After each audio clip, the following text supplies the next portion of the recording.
pong magandang araw po sa lahat mga minamahal ko pong kapatid kay Kristo.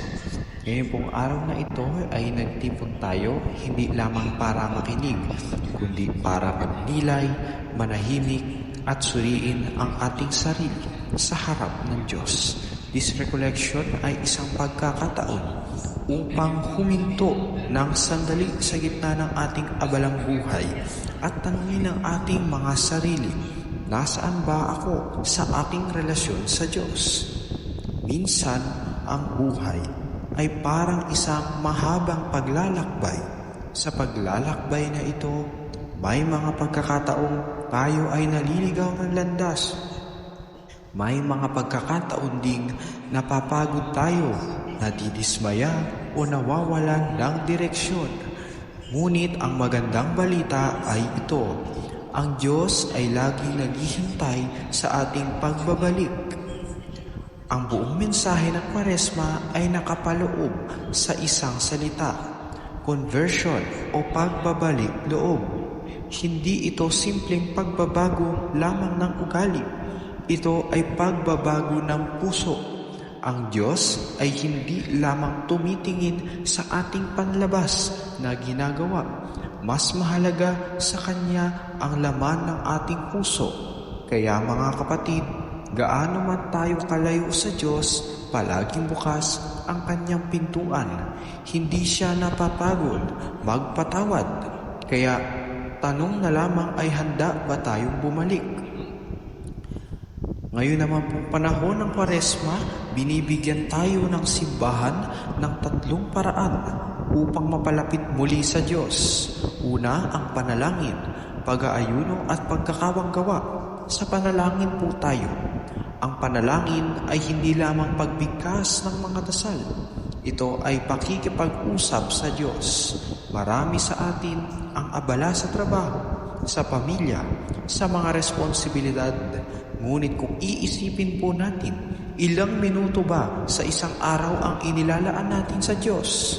Kaya po mga kapatid, kung may oras po tayo sa cellphone, sa telebisyon o sa social media, dapat may oras din po tayo sa panalangin. Dahil po ang panalangin ay parang paghinga ng kaluluwa. Kung walang panalangin, unti-unting nanghihina ang ating pananampalataya. Ikalawa, ang pag-aayuno. Kapag sinabing pag-aayuno, madalas iniisip po natin ang pag-iwan sa pagkain o pag-iwas sa pagkain. Ngunit mas malalim pa rito ang ahulugan ng pag-aayuno. Dahil po ang tunay na pag-aayuno ay ang pag-iwas sa kasalanan at sa mga bagay na naglalayo sa atin sa Diyos. Maaari po tayong mag-ayuno mula sa galit, sa chismis, sa mga masasamang balita at labis na paggamit ng social media. Mga kapatid, ang pag-aayuno po ay pagtuturo sa ating sarili na hindi lahat ng gusto natin ay kailangan nating sundin. Panghuli po, ang pagkakawanggawa. Ang tunay na pananampalataya ay nakikita sa pagmamahal sa kapwa. Hindi sapat na tayo ay nagdadasal lamang. Ang ating panalangin ay dapat magbunga ng pagmamalasakit sa iba. Dahil maraming tao sa paligid natin ang nangangailangan, ang mga mahihirap, ang mga may sakit, ang mga nalulungkot at ang mga nag-iisa. Minsan po ay hindi pera ang kailangan nila, kundi oras po, pakikinig at pagmamalasakit sa kanila. Sa krus po ng paglalakbay sa buhay, hindi natin maiiwasan ang ating krus. Maari pong ito ay problema sa pamilya, kahirapan sa buhay, karamdaman o mga pagsubok sa trabaho. Ngunit tandaan po natin na ang krus ay hindi parusa lamang. Ito ay daan patungo sa kaligtasan.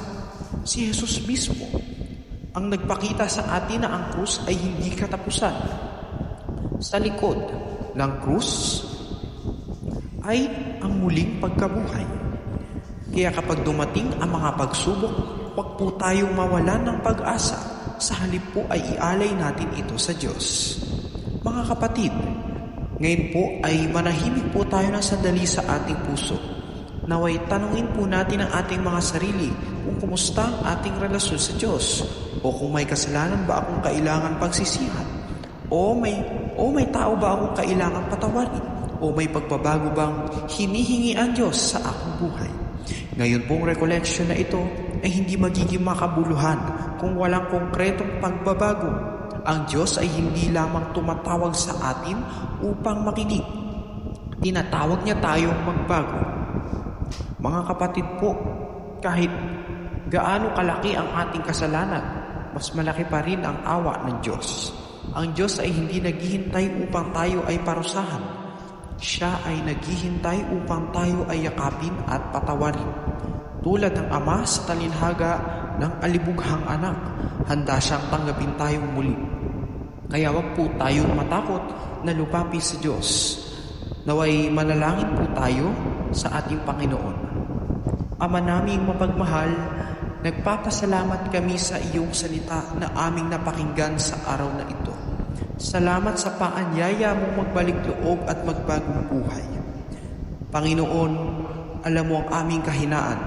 Alam mo ang aming mga pagkukulang at mga kasalanan.